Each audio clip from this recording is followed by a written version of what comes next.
10 साल में बस्ती ने भी एक लंबी छलांग लगाई है और एक विकास पुरुष के नाते उन्होंने अपनी छवि को स्थापित करने का काम किया है।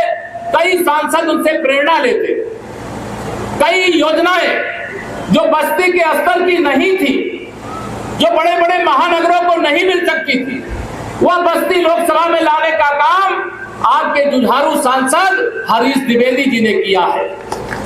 2024 का यह लोकसभा चुनाव बहुत महत्वपूर्ण चुनाव है और आप सब लगातार जिस प्रकार से भारतीय जनता पार्टी और गठबंधन को विजयी बनाने के लिए परिश्रम की पराकाष्ठा कर रहे हैं, मैं उसकी जितनी प्रशंसा करना होगा वो कम होगा।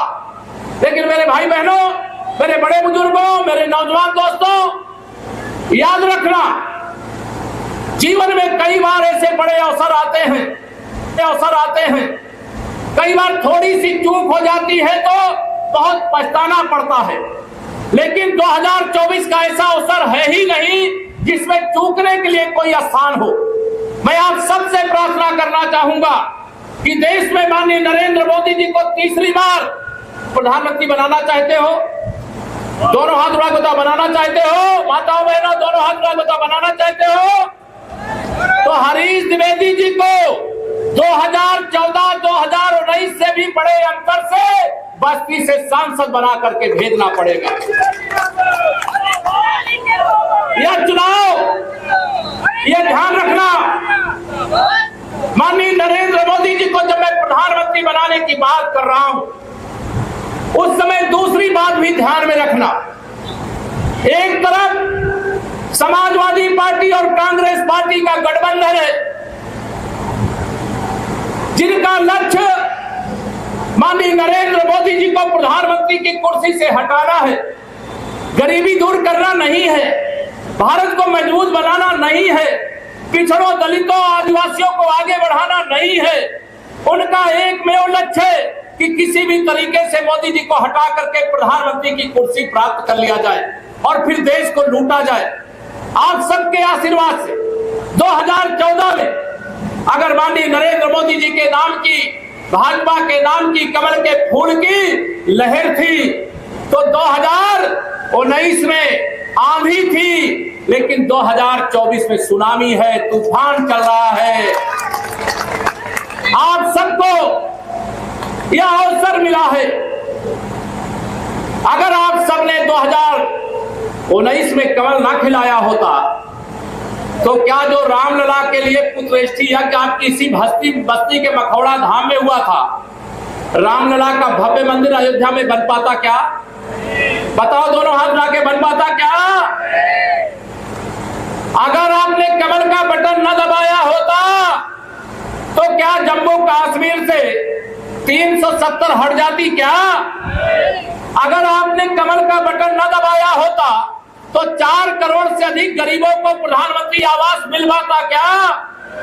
जिन गरीबों के घर में बिजली नहीं पहुंची थी, अगर मोदी जी को प्रधानमंत्री बनाने के लिए कमल नहीं खिलाया होता तो अमीर आदमी के घर में तो उजाला पहले भी था, लेकिन गरीब आदमी के घर में उजाला नहीं होता, गरीब आदमी के घर में गैस का कनेक्शन नहीं होता, गरीब आदमी के घर में शौचालय नहीं होता, गरीब आदमी के पास 5 लाख रुपए तक का इलाज कराने का आयुष्मान कार्ड नहीं होता। इस देश की मेरी माताएं बहनें इतनी बड़ी संख्या में आई है। प्रधानमंत्री जी का लक्ष्य है कि हमारी बहनें, हमारी बेटियां, महिलाएं ई रिक्शा भी चलावे, ड्रोन भी चलावे और हेलीकॉप्टर और जहाज भी चलावे। आज संयोग से जिस हेलीकॉप्टर से मैं आया हूं, उस हेलीकॉप्टर की एक पायलट किसी माता पिता की पुत्री है, किसी भाई की बहन है, बेटी भी जहाज चला सकती है, हेलीकॉप्टर चला सकती है। ये क्यों संभव हुआ? क्योंकि माननीय नरेंद्र मोदी जी के नेतृत्व में आपने एक मजबूत भारत के लिए, सबका साथ, सबका विकास करने के लिए जो अपना आशीर्वाद दिया, उस आशीर्वाद की ताकत है कि आज पूरी दुनिया के अंदर भारत का डंका बज रहा है। लेकिन समाजवादी पार्टी और कांग्रेस का डंका कहां बज रहा है? कहां बज रहा है? पाकिस्तान में बज रहा है। अब वहां के लोग खुश हो रहे हैं कि किसी तरीके से अगर नरेंद्र मोदी जी देश के प्रधानमंत्री ना बनने पावे तो पूरी दुनिया के सामने जो कटोरा लेकर के पाकिस्तान आज भीख मांग रहा है, उसको भीख नहीं मांगना पड़ेगा। ये समाजवादी पार्टी हो या कांग्रेस पार्टी हो या बहुजन समाज पार्टी हो, या तीनों पार्टियों का आचरण गरीब के नाम पर, पिछड़ा के नाम पर, अनुसूचित के नाम पर वोट तो लेते हैं लेकिन उनका सम्मान नहीं करते। मैं आज बस्ती की धरती से पूछना चाहता हूं, श्री अखिलेश यादव जी बताइए, श्री राहुल गांधी जी बताइए, बहन मायावती जी बताइए, अयोध्या में रामलला का मंदिर बना, आप लोग दर्शन करने गए? और नहीं गए तो क्यों नहीं गए? गुजरात के अंदर सरदार वल्लभ भाई पटेल की विश्व की सबसे ऊंची प्रतिमा लगाई गई, बतावे गांधी खानदान के लोग कोई वहां पर दर्शन करने क्यों नहीं गया? उनको फूल चढ़ाने क्यों नहीं गया?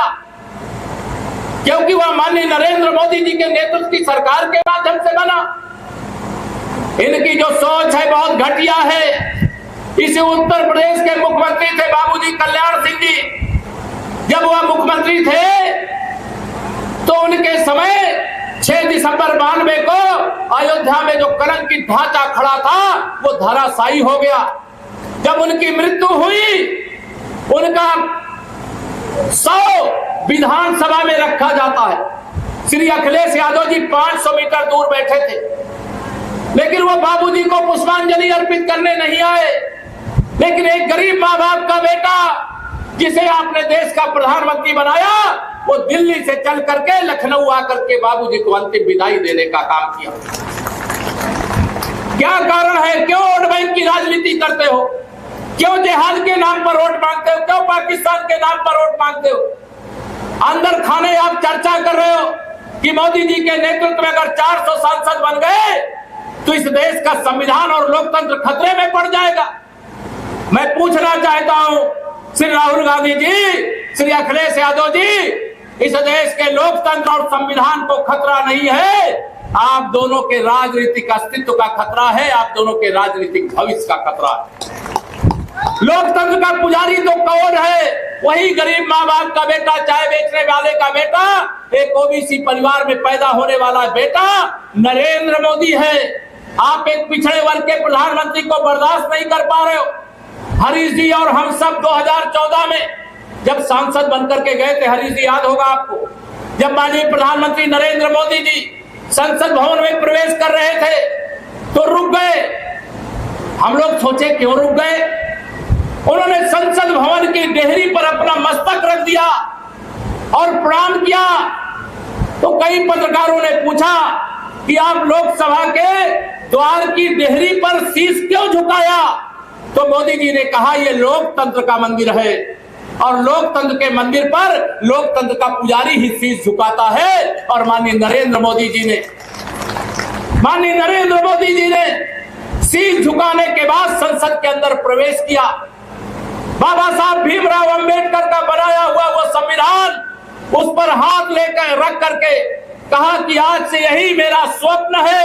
बाबा साहब का स्वप्न अधूरा नरेंद्र मोदी जी कर रहे हैं पूरा। आज पंचतीर्थ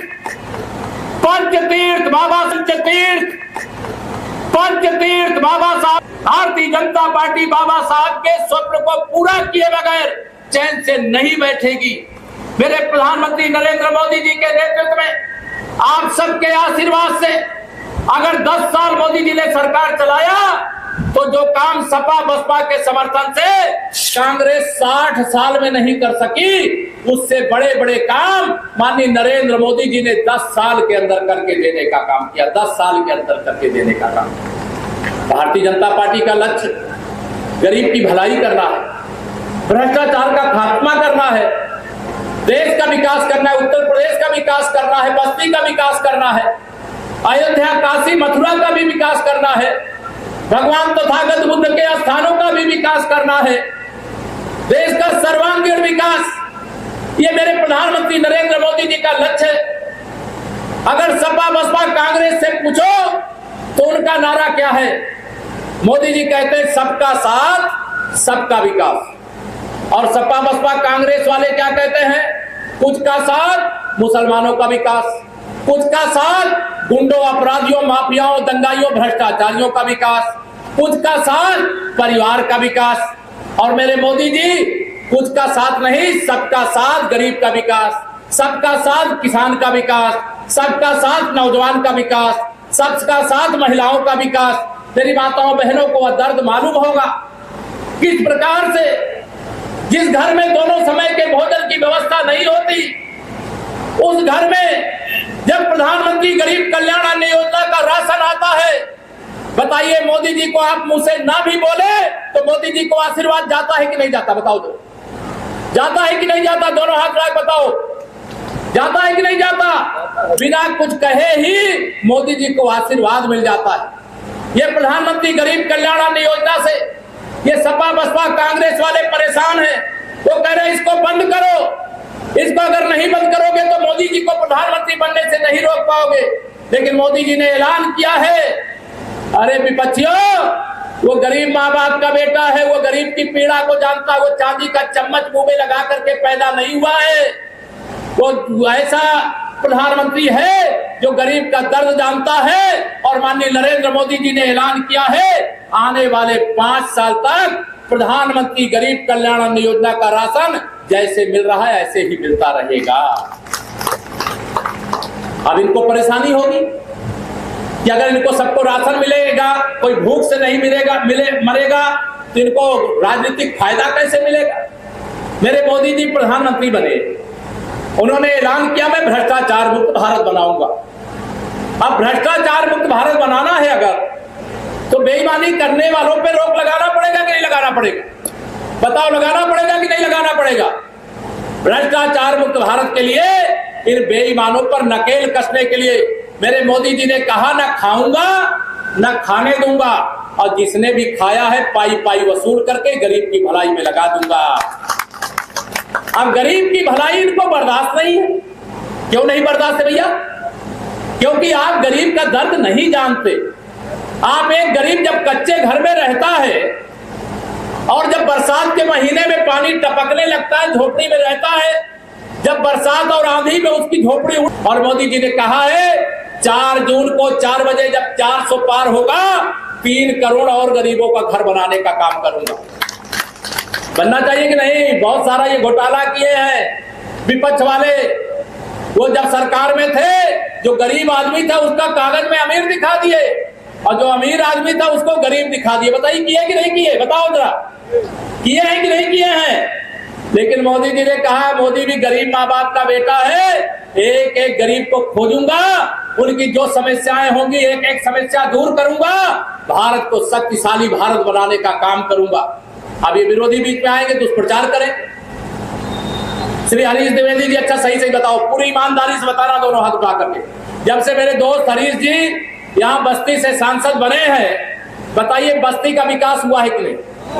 दोनों हाथ उठा बताओ, हुआ है कि नहीं हुआ है? अगर हरीश द्विवेदी जी सांसद ना बनते तो अभी मैं उतर रहा था, क्या बन रहा है? क्या एफसीआई का गोदाम बन रहा है? एफसीआई गोदाम बन रहा है कि नहीं बन रहा? सामने, हाँ मैं ऊपर से देख रहा था, मैं तो एफसीआई का गोदाम बन रहा है। अगर आप हरीश जी को सांसद नहीं बनाते तो ये गोदाम यहाँ बनता क्या? अगर आप हरीश जी को सांसद नहीं बनाते तो मोदी जी जो रामलला का भव्य मंदिर बनवाए वो बनवा पाते क्या? कांग्रेस वाले, सपा वाले, बसपा वाले या भाजपा विरोधी इंडी गठबंधन वाले ये सब तो चाहते कैसे मोदी जी हटे, रामलला का मंदिर तोड़ करके फिर वहां बाबरी मस्जिद बनाए। इनका तो लक्ष्य ये है कैसे मोदी जी प्रधानमंत्री की कुर्सी से हटे, जम्मू कश्मीर से में फिर से कैसे 370 वापस लाए। लेकिन मोदी जी के रहते हुए कोई 370 ला सकता है क्या?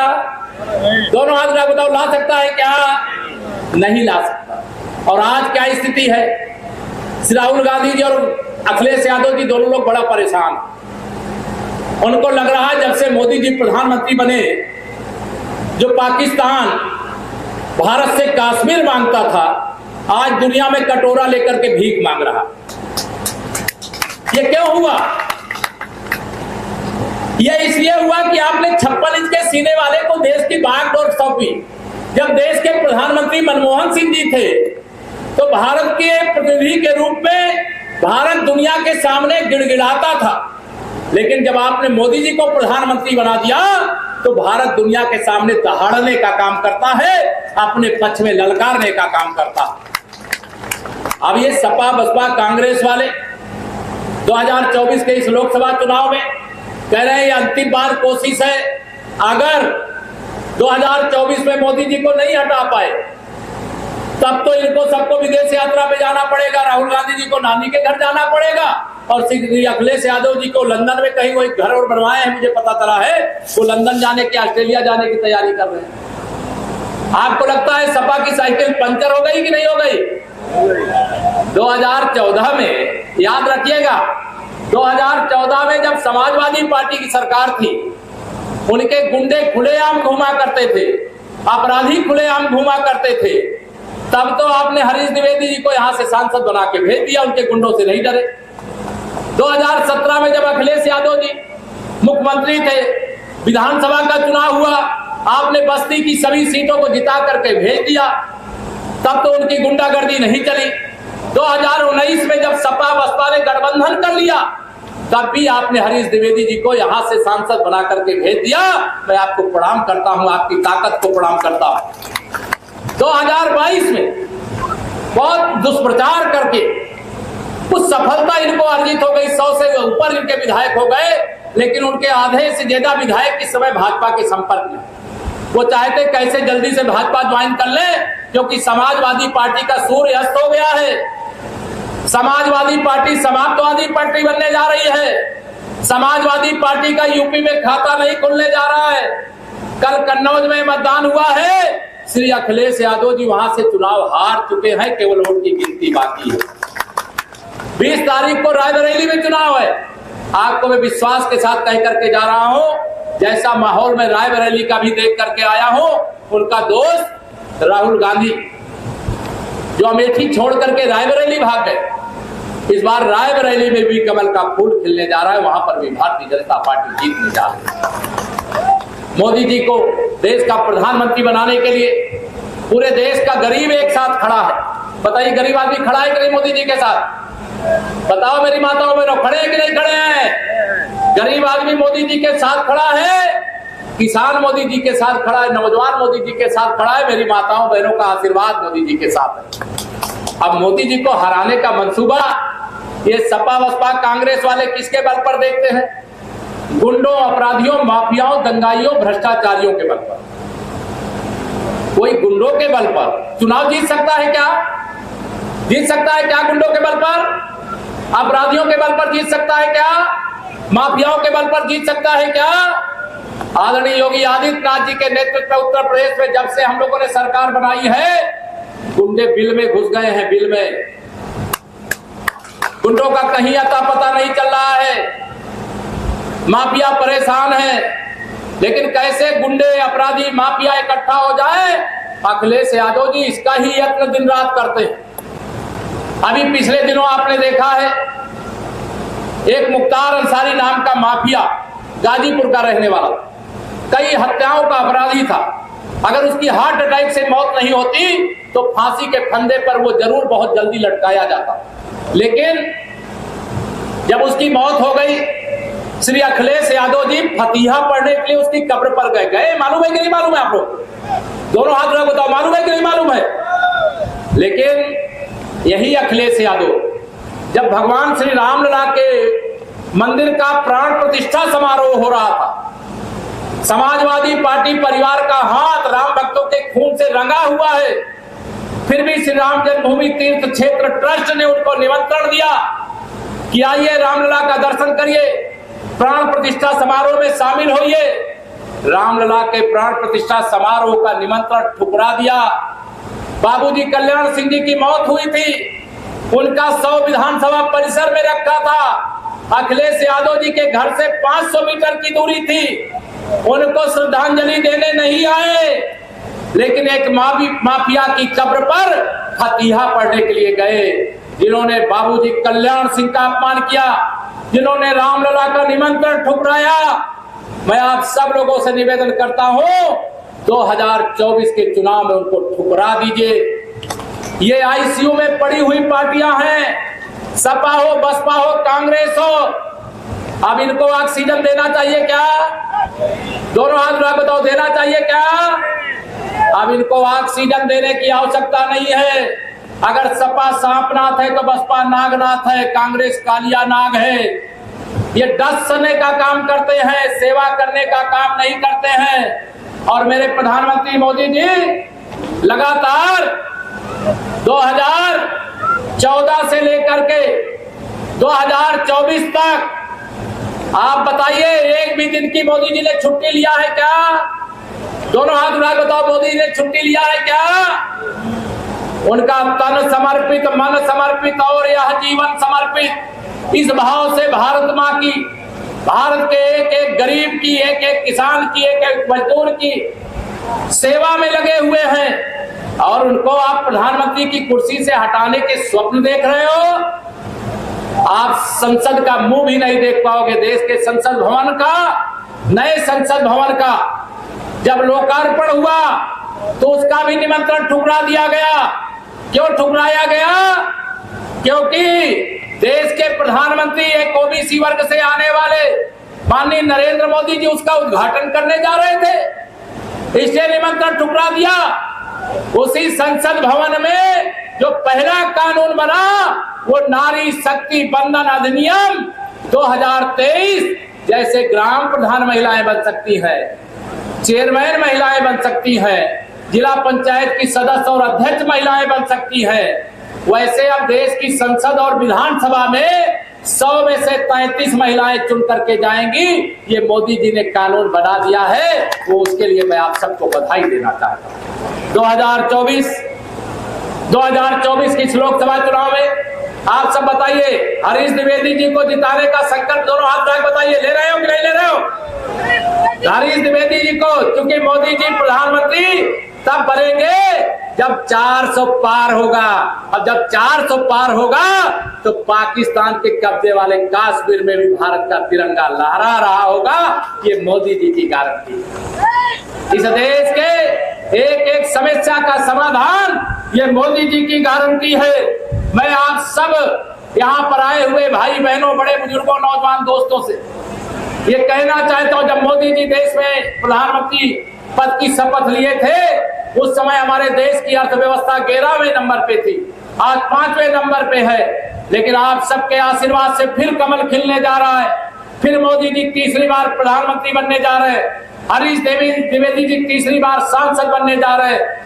बस्ती के विकास के लिए, उत्तर प्रदेश के विकास के लिए, देश के उत्थान के लिए आप सब आने वाली यहाँ कब है 25 तारीख को कमल की बटन दबा करके हमारे हरीश भाई को रिकॉर्ड वोटों से 2014 और 19 से भी बड़े अंतर से जिता करके संसद में भेजने का काम करिएगा।